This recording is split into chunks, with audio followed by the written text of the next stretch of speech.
everyone. Welcome to our breakout panel discussion entitled Community Exploration Spaces. This breakout panel is for everyone interested in creating a community learning space at a park, a school, preschool, library, museum, etc.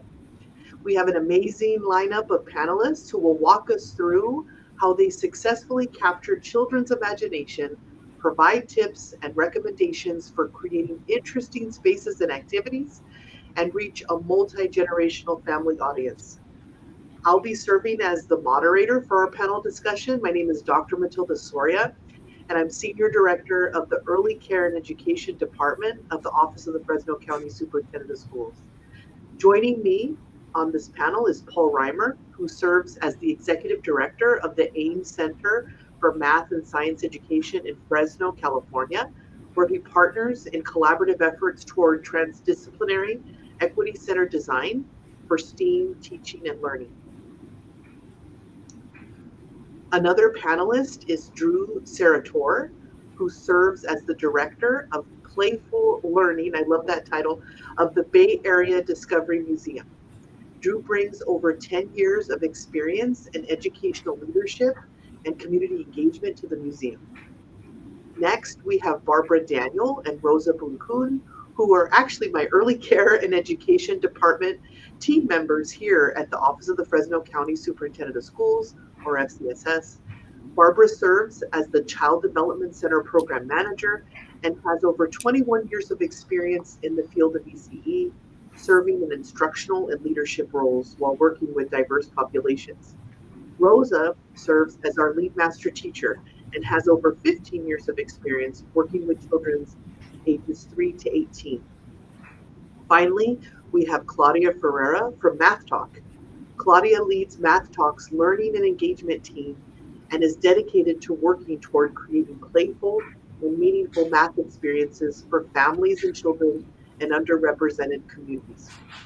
Welcome to all of our panelists. We'll now begin our discussion with our first question, which I'd like to address to Drew. Drew, how do you create a mathematically or scientifically interesting installation? How do you get your ideas? Oh, that's a great question. Well, we're so lucky to be in the arena of really trying to serve children from 0 to 8 years old. So a lot of our ideas just come from being big kids ourselves, which is a lot of fun. But I like to think about when we start our planning with any mathematical or scientific installation, really thinking about early engineering concepts and the relationship to the new NGSS standards. Science has changed so much since when I was a kid, and the standards were really related to like specific things you needed to know in science, how convection currents worked, that type of thing, to the process of learning science and experimenting with science.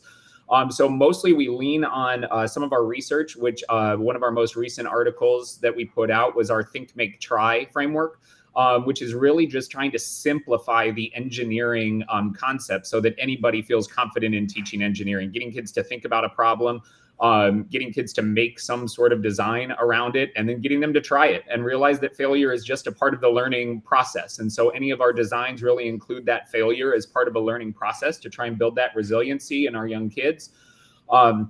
And then on top of it, the materials guide a lot of what we do. We want to simplify materials to the point that anybody thinks that they can be a mathematician or a scientist. So in our cardboard city right now, just having simple cardboard, simple tape, simple cutting tools, things that anybody might have around their house, and let those kind of guide our build. And where our ideas come from? Some from my 5-year-old, but a lot of them just from watching our kids and going through this kind of think, make, try process and starting at the materials. I hope I answered the question and didn't just ramble aimlessly. No, you answered it perfectly. Okay. Thank you so much. Any of our other panelists would like to add? Oh, I agree with Drew's approach. I think there's just so much to be found from experiencing or exploring playful interaction ourselves as adults, as people, as parents, educators. I think that just thinking about the things that can provoke joy or spark wonder, the kinds of things that you kind of walk by and go, oh, I want to try that. I want to get involved in that. Or just sort of that invitation to explore, and things that really center wonder and joy and curiosity have been some of the things that have framed the kind of work that we're doing. But anything that's really invites people to come into it and see what they can do, see what they can make of it, see what they can do with their hands, how can they change what's happening in an exhibit or in an installation. Some of the core ideas that really promote creative learning in the work that we're doing. So, thank you, Paul. The next question is also for you, Drew. Oh, okay. What do you hope people take away from the installation? Yeah, that's a great question. I think just starting with the outcomes and thinking about the learning goals that we want the kids to have, but not just stopping there at that outcome, but thinking about how we hope that adults engage with their kids, or adults engage in it themselves. As adults and educators, we are constantly models for our kids in the learning process. And so thinking about not just the way we want the kids to engage, but the ways that we want the adults to engage, and thinking about those specific outcomes. Do we want this to be focused on fine motor? Do we want this to be focused on design challenging? Do we want this to be focused on that fear of failure? Do we want this to be focused on them getting some sort of mathematical concept out of it? And then how do we expect the adults to engage? And then how do we expect our team to engage with the adults and with the kids in order to do that? And so really focus on what are the open-ended questions? What are the types of questioning that you can do? What are the types of prompts that you can do with the adults? And then just thinking about that overall impact that we want not just this installation to have, but our organization to have as a whole. And so that impact that these early playful learning experiences and engineering concept experience build that strength, that resiliency, that strengthen kids, strengthen families, and strengthen communities plays a huge role as we kind of design for outcomes first, and then start to fill in the materials and the other things from there. Awesome. Thank you, Drew. Any of our other panelists would like to add?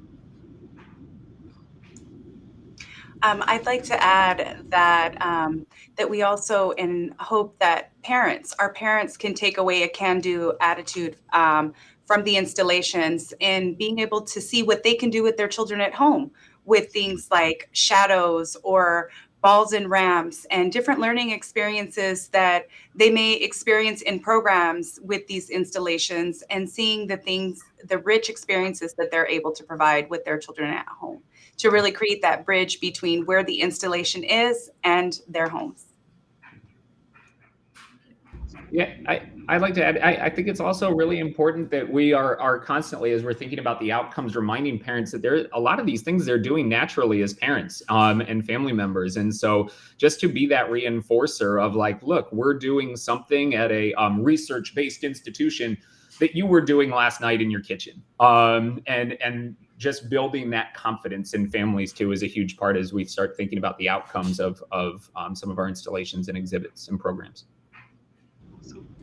And sorry, one more thought that I have as Drew mentioned the parents, and that connection is, as Drew shared, the parents are doing a lot of these things at home. And it really provides us with an opportunity to share the learning and development that is attached to those experiences. So for example, Drew mentioned about fine motor skills earlier. Parents may not know that their children manipulating objects with their hands is supporting their development, or that, talking about balls and ramps, connecting it to a book, giving their child a better interest in literacy. So really, it also provides us that opportunity to support parents in understanding that they are contributing and connecting it to their child's development. Thank you, Barbara. Thank you, Drew. So our Early Care and Education Department of the Office of the Fresno County Superintendent of Schools leads the Lighthouse for Children Child Development Center, wherein we serve children 6 weeks to 5 years. And over the past few years, we've been partnering with the AIM Center and Paul and his team to implement installation projects here for our children. So this next question is for you, Barbara, Rosa, and also Paul. What installation elements have you found that capture children's imaginations most? In other words, tinkering, interactive technology, testing to see what will happen, movement, etc. And we'll go ahead and let Barbara and Rosa start. Okay. Thank you, Matilda. For us here at the Lighthouse, we found that a combination of elements work best to support the engagement of young children's imagination when we think about tinkering, sounds, motions, movement, and testing to see what happens. All children really have experienced learning in a different way. And so it's really important that we focus on the various modalities of learning: visual, auditory, kinesthetic, and tactile learning. Some children may learn best through one modality, others learn differently through others, or combinations. So when when we're thinking about visual learners who might enjoy watching demonstrations or looking at graphs and images, there's a tactile learner who may learn through physical touch or moving and manipulating objects. A kinesthetic learner may learn through role playing or moving about their environment. And then we have an auditory learner who may learn by listening to stories or visual repetition of information. So when we're really thinking about, what's capturing the children, we're really taking those things into consideration in addition to the age and developmentally appropriateness of those activities, materials, or resources that are available in that space, so that we're really able to capture how children learn best so that their imaginations can go to work. So I think for us, that's something we really try to make sure that we're thinking about when we're thinking about these designs. And it's also a collaborative process, right? There's not one person saying, oh, this is what we should do. We're also looking at what are the interests of the children? What modalities have we seen with our children? How can we connect to each of those? For example, if we have the wind tunnel, that's ensuring that that visual learner could watch if they're not ready to engage, or that tactile learner is able to touch and move and manipulate the objects. So really just looking at what experiences are going to be offered in the installation. Rosa, would you like to add? Okay, and Paul?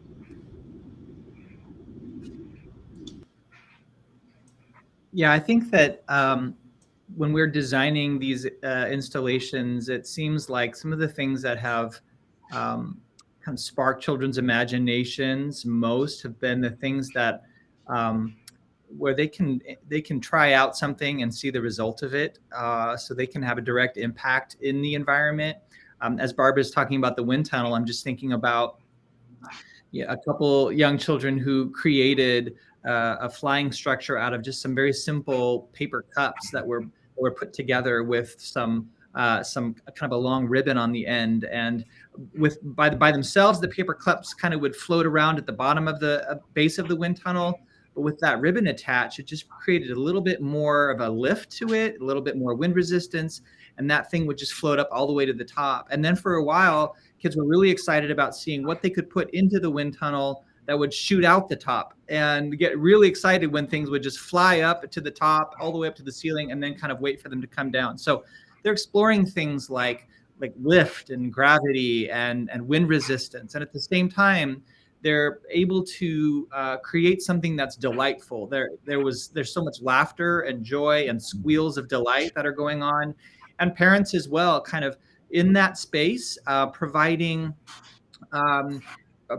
some direction, but also really engaging in co-learning and co-play, where the children are really taking the lead. The children are empowered to kind of really create goals for themselves, and then caregivers are able to support that and support those investigations, but also playing at the same time. So I would just say that those kinds of things that create that opportunity for delight and for wonder, for testing out ideas, and then also bring in caregivers as co-learners have been really seem to have really been fun at this point. Thank you, Paul. Any other panelists like to weigh in? I can add. Go ahead. Yeah, I was just saying, MathTalk creates outdoor installations, outdoor math installations. And so we have found imagination sparks really well when we create open-ended conversations. And as Paul mentioned, kind of really tuning into that guided play. So what we do outside is we provide decals on the ground as conversation starters for parents and kids and caregivers. And so some questions we like to ask around the installations are, what do you notice? What do you wonder? What can you do with this? And we found really great success in that imagination really being strong there when we really give them the option to explore rather than explicitly stating what math concepts might be embedded in the installation. So I would just recommend that open-ended exploratory angle is really successful in imagination building. Yeah, I really agree with that. And I think we have a try it truck that we send out into different schools. It has different engineering experiments and things on it. And kids are the two kind of major ones are that we have ramps and we ask the kids to build a car of the future that does something that you want it to do, keeping it really kind of open-ended. And then we have the air tunnels as well and create a flying machine. And it's always fun when you keep it super open-ended like that to see what different groups come up with. We had one group of fifth graders who decided they were going to try and see what the biggest thing that they could make that would fly was. And then all of them, all of a sudden, working together in the sense of community and the cheering when this giant thing went up into the air and out of the tube was a lot of fun. And then the other thing I would just add on to Claudia there is we just had a super failed experiment with an exhibit that was opening up called Sea Cycle, where it for whatever reason the sea cycles didn't work, but we painted these beautiful circles on the ground to welcome these sea cycles. And the kids love these circles. The sea cycles aren't out there, but the things that they're coming up with these circles, with just, their bodies and their minds, is just, cooler than any sea cycle creature could have been in watching that. So keeping it simple and introducing kids to concepts, and remembering we're the guardrails in education. Education has changed so much, from teachers standing in front and delivering all of their knowledge to us really getting to be the guardrails and asking these open-ended questions and seeing what kids come up with. It's a lot of fun. Awesome. Maybe we'll see more director of playful learning across the country. The next question is for each of the panelists. What considerations go into the design when developing an installation? We'll go ahead and start with Claudia. Awesome, great question.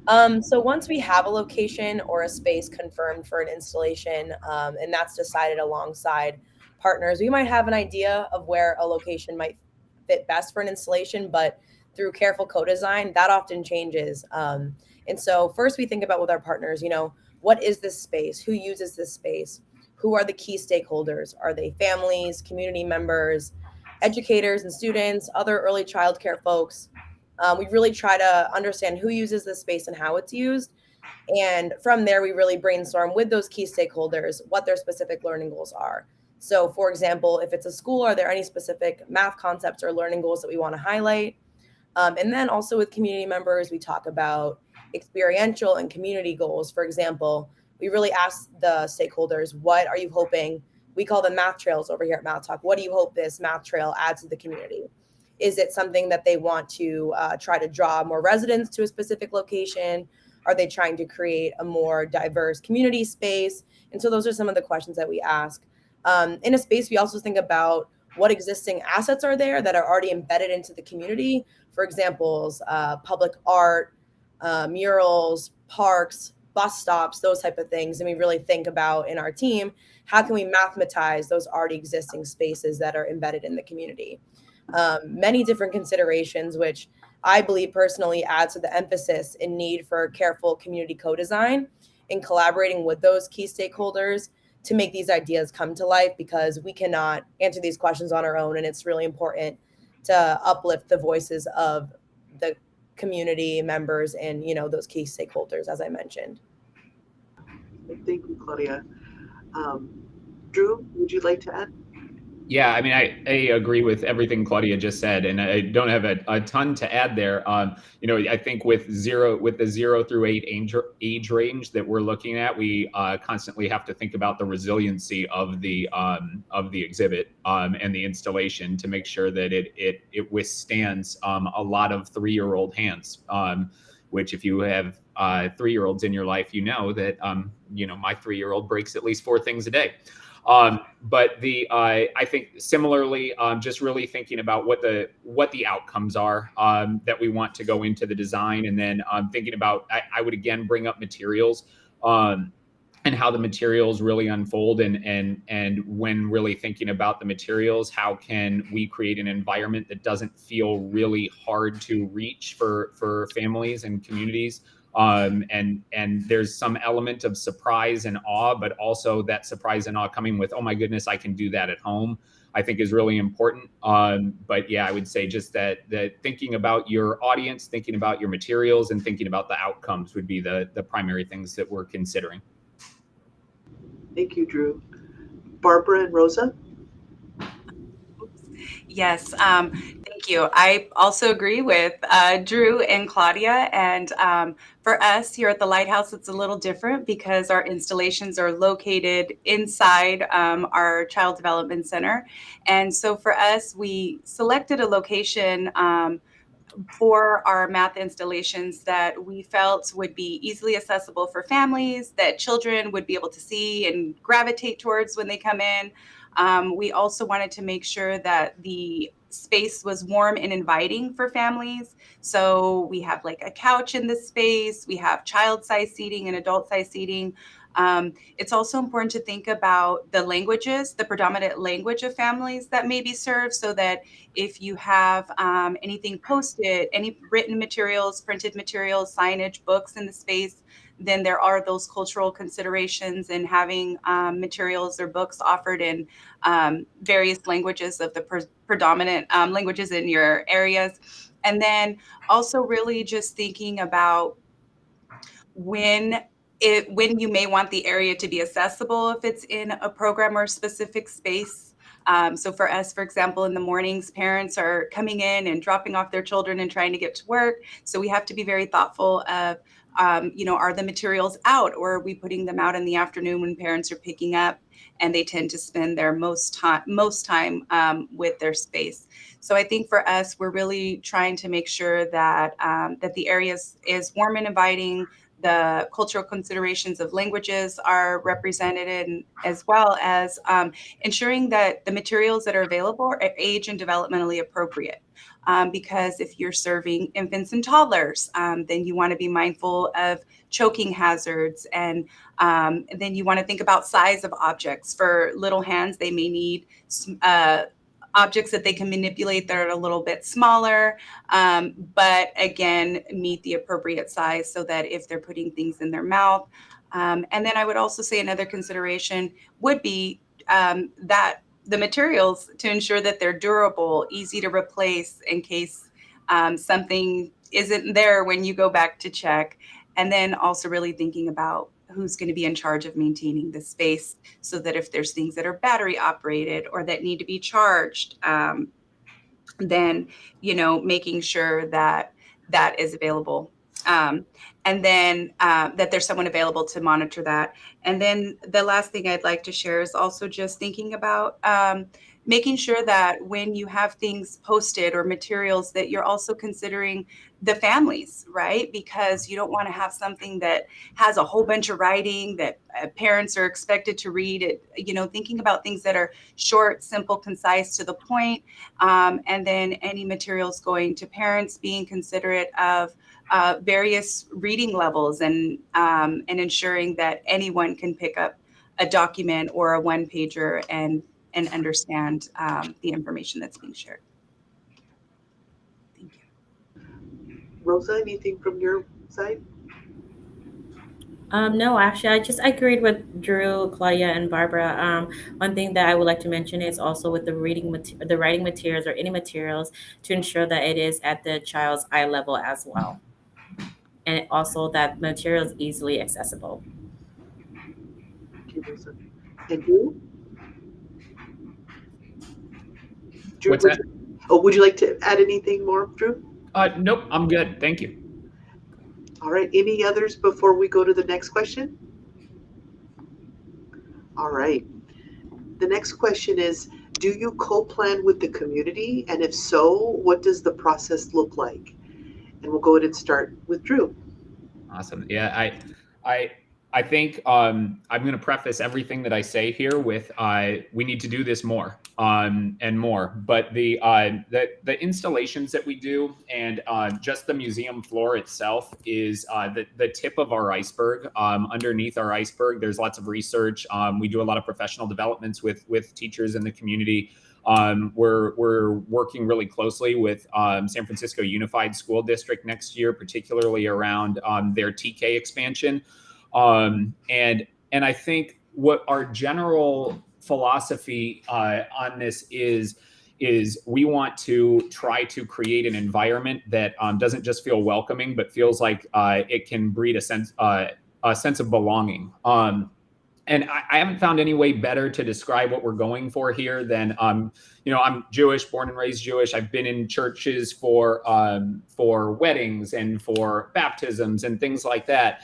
And each time I go to a church, I feel welcome, but I don't feel like I belong, right? Like I look around and the artifacts don't match my upbringing and my culture.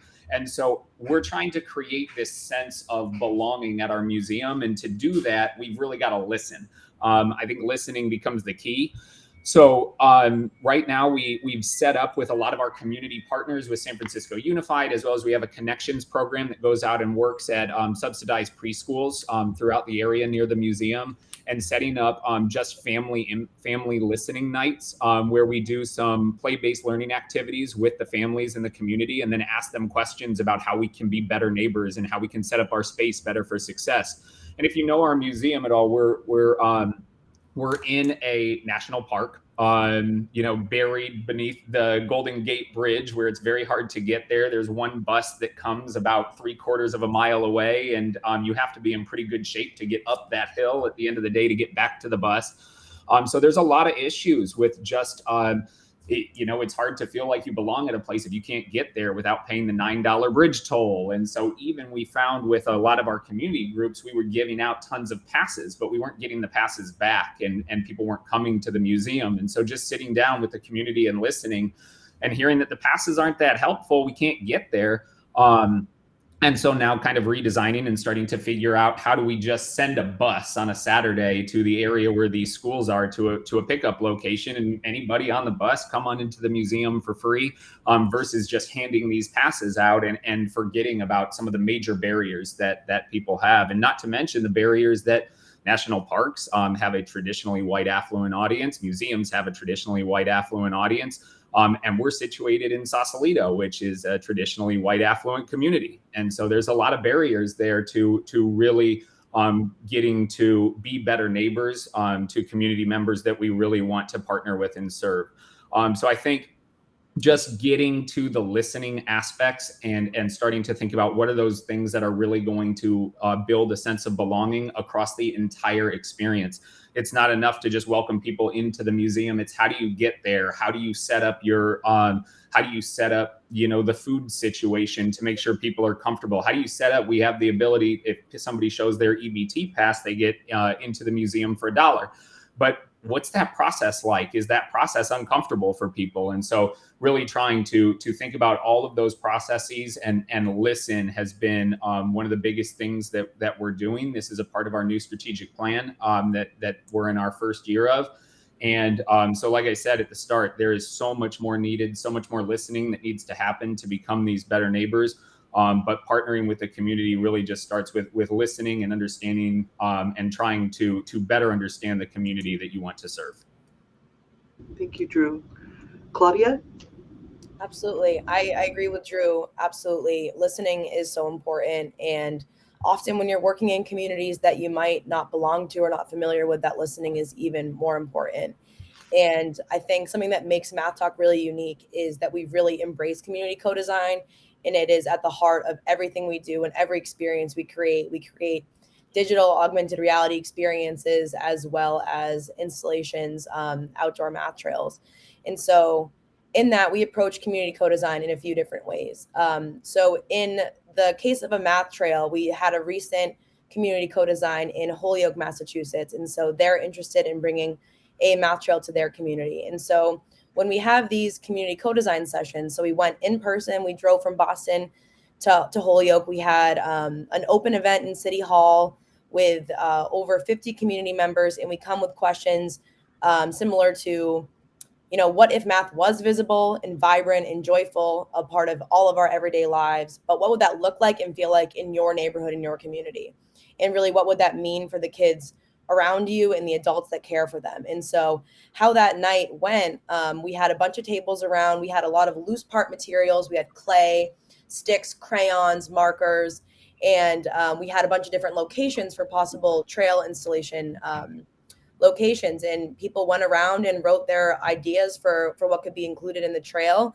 And we have our feature installations, but we're also really open to hearing new ideas. And in this case, Holyoke, Massachusetts actually has one of the largest Puerto Rican communities in the entire country, and so they came up with this idea to create a domino installation. And I didn't know, but dominoes is a prominent pastime and enjoyment for the Puerto Rican community. And so now we're in the process of designing a domino installation, which is something we've never done, but that's just an example of how we really embrace community co-design. And it's not, just listening is really important, but it's also creating action on that, and, how we can really uplift and implement the voices of the community members in those sessions.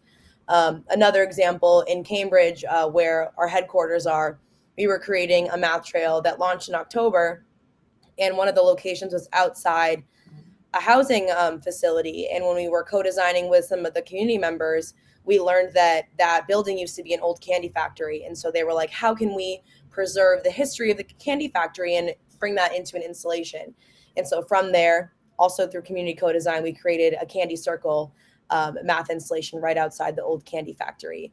And then another way we do co-design is we have a bunch of ongoing product development, and that's for new trail ideas, but more so for our digital side. So we have a bunch of mini augmented reality games. And so what we do is we invite families to come in, or we meet them where they are at different schools, at different housing facilities. And so what we'll do is we'll either have them come in or we'll go there. It's a 1 hour play session is what we call them. You might hear product testing or user testing. Like for us, it's play sessions, because that's most important, is to have fun and really like break down this math anxiety and to just show that math can be really fun. And so we bring them in and we do a little bit of free play, guided play, but then we really put MathTalk products in the hands of kids and families. And what makes MathTalk really special is we'll record that feedback and we look for patterns and trends in that feedback, and quite literally what the families and kids are telling us needs to change, because they're the experts here, is what we do and what we change in our product development, which I think is something really unique. And so, they get paid $25 for coming in. And so we're really mindful of families' time. And it's just a few different ways. But really at the core of everything we create and put out into the communities, if we're intending to support community members in a specific way, it's really important to have their say in what's actually being put out, intended to support them, Awesome. Thank you, Claudia. Welcome. Any other panelists would like to weigh in or add? I'll just say that for some of the exhibits and installations we've partnered with at the Lighthouse, it's been fun to think about installing the exhibit over a 6 to 8 week period, where there are opportunities to observe how families are interacting with it, and then to make adjustments based on what we see them doing in real time. And so an example of that is for the light and shadow exhibit that is currently at the Lighthouse. There's an opportunity for families and children to try different objects in front of a few colored lights and to see what kind of shadows are projected onto a screen or onto the wall. And at first we had just some kind of cutouts and a variety of different objects. But we also saw families just trying different things in front of the lights that they had with them. And that sort of sparked some interest in providing more natural materials, or things that might be found in environments, or things that they might find at a park. So we have now a big pine cone. We have a variety of different kinds of cedar leaves and other kinds of coniferous types of leaves that really project some incredible shadows and things that could just be found objects. So that's an opportunity for us to really think about, how do we adapt the design of this installation based on how we see the interactions going. And so In that way, we think that participants have a real important role in helping to sort of evolve the design of an installation so that it begins to reflect more and more everyday experiences of those who are interacting with it. Thank you, Paul. We'll go ahead and move to our next question, which is how do you gauge the success of an installation? What do you hope an installation will accomplish? And we'll go ahead and start with Barbara or Rosa. All right. I think for us, we gauge the success of an installation in a few ways. One way that we gauge the success of an installation is through visual observations of our families engaging. We observe whether the families are using the installations, are children gravitating toward them. We observe, what are parents doing with their children while they're engaging in the installation, and how are their children responding to the materials and their parents. Because the ultimate goal is really to ensure that there's active participatory learning, not just for the child, but also for the parent, so that the parent and children are engaged. And so that's one thing that we're really able to see.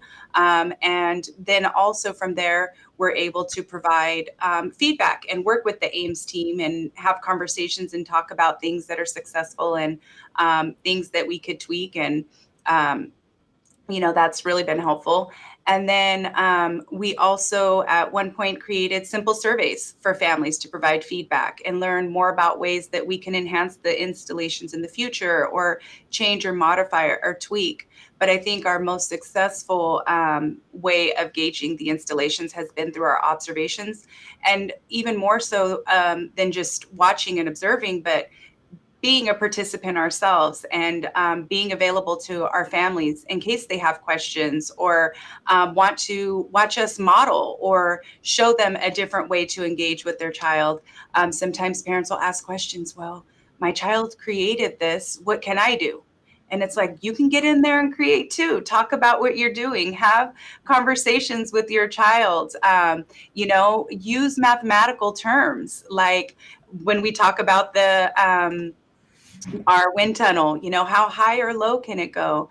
When they are working with our shadows, getting in there with their children and moving the objects closer and further away to talk about distance.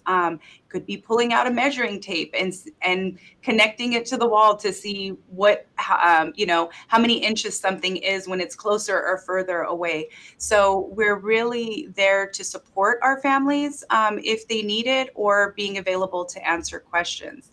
I think that our hope is that the installations provide an opportunity for families to engage with their children in early math experiences that support their child's learning and development. We also recognize that the parent is their child's first teacher, an essential partner in their child's learning and development. And we really want to ensure that families understand that role that they play and support them in making those connections to their child's learning through the experiences and installations that are offered. And also, we want to make sure that families have the opportunity to support their child's academics to reduce future achievement gaps when it comes to math and reading skills. Thank you, Barbara. Rosa, would you like to add from a teacher perspective? Sure. The question is, how do you gauge the success of an installation? What do you hope an installation will accomplish? One thing that I have done or we have done as a team is we typically take children in small groups and introduce them to the installation. Therefore, they are front loaded, they're able to utilize it. We ask open ended questions to help them engage. And that way, they could tell the parents as well. As shared previously, sometimes there's limitations on time with parents, so therefore they're still able to utilize the installation just with us versus the parents. And then there's times where they're like, "Mom, Dad, I did this and I did this, and we did shadows in the classroom and in outside the lobby." So they were able to do comparison as well. And so I think with that, providing them opportunities, rather it's in classroom times or during arrival or pickup, will give them a little bit more incitement of, seeing something new, being able to use their cognitive development and kind of think of like what is available to them. Thank you, Rosa. And Claudia, would you like to add?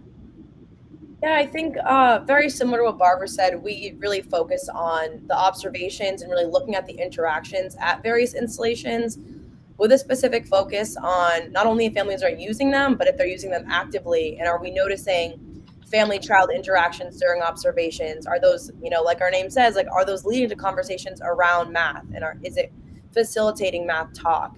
And if so, and we're seeing those patterns, then I think that's a successful installation.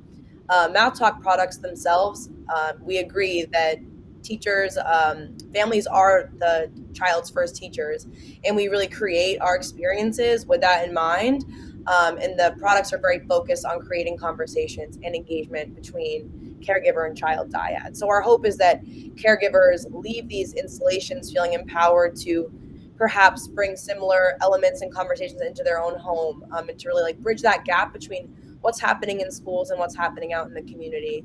On the digital side of things and like a more quantitative approach, we do look a lot at different scans of QR codes that we have out at installations.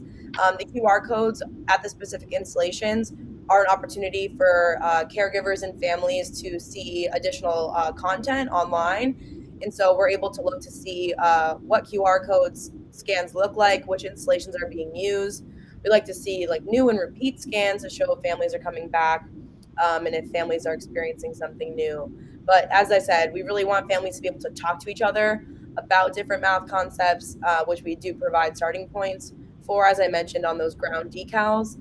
We really just want to see families returning to the installations and to continue to explore math conversations with their child and children in their own worlds, as well as out on the installations themselves. Thank you so much, Claudia. And our time has gone by too fast. We're having too much fun. So I'm going to go to our final question. What recommendations or advice do you have for people who want to create an installation in a community space? And if I could ask each of the panelists maybe about 30 to 40 seconds in your responses. And we'll go ahead and start with Drew.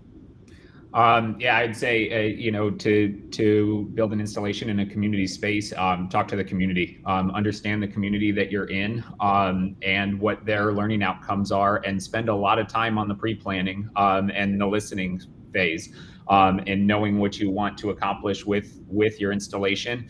And remember that I mentioned this briefly. Just remember that you are any adults that are a part of this process are just the guardrails. You're going to find that kids come up with just amazing ways to use what you've created that you probably didn't even think of. And just remember that that's okay, and that's why you designed what you designed, and that's what the hope is. So listen, be those guardrails without trying to dictate the process too much. Have fun with it. You get to design cool things for kids to do, and there is no better thing to do in the world than that. So I would leave it with that. Thank you, Drew. Claudia?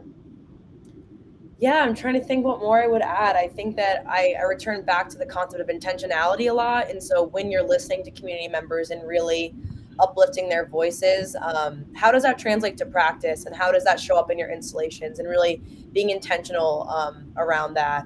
And then the last thing I would add is when you do eventually have an installation, I like to think a lot about how we can support and empower people that are going to be using it, whether that's, in our case, educators and families. Like, what supports can we provide, whether that's additional content or adventure maps to use out on the math trails. Like, what different ways we can really uplift and celebrate and engage the installations themselves. And that's just something that I would recommend too. Paul? Yeah, I would just say to think about designing something that can foster adult-child relationships. I think that the communication that can happen, the love that happens between family members and caregivers and children as they get to explore and experience something together, to share ideas together, opportunities for them to design something together, is so meaningful. So it's sometimes a hard target to design something that can be engaging for a wide variety of ages and skill levels and abilities, but to do so and create that kind of relationship fostering, I think, is really important. And Barbara and/or Rosa. I think the only thing I'll add, because everyone shared some really great information, is ensuring that the installations can be replicated by families at home, trying to utilize simple materials that make families feel like, oh, I can go home and do this. When we think about our lights and shadows, they just need a light and a dark space. When we think about a wind tunnel, they can do it at home with the fan. And when we're thinking about measurement, there's things they can post on the wall. So think about those things that your families can still do at home. It doesn't always need to be something super expensive or bright and shiny. Those home recyclables are always very helpful for families to be able to replicate at home. Awesome. All right. Well, it looks like, again, time goes by just too fast when we're having fun. I just want to thank all of our wonderful panelists that engaged in this discussion today. It really has been a pleasure. We hope that all of the participants are leaving here today feeling inspired to create and/or enhance community learning spaces for children and families focused on early math in your communities. Again, thank you, and we hope you have a great rest of your day here in the Early Math Symposium. Thanks, everybody. Thank you.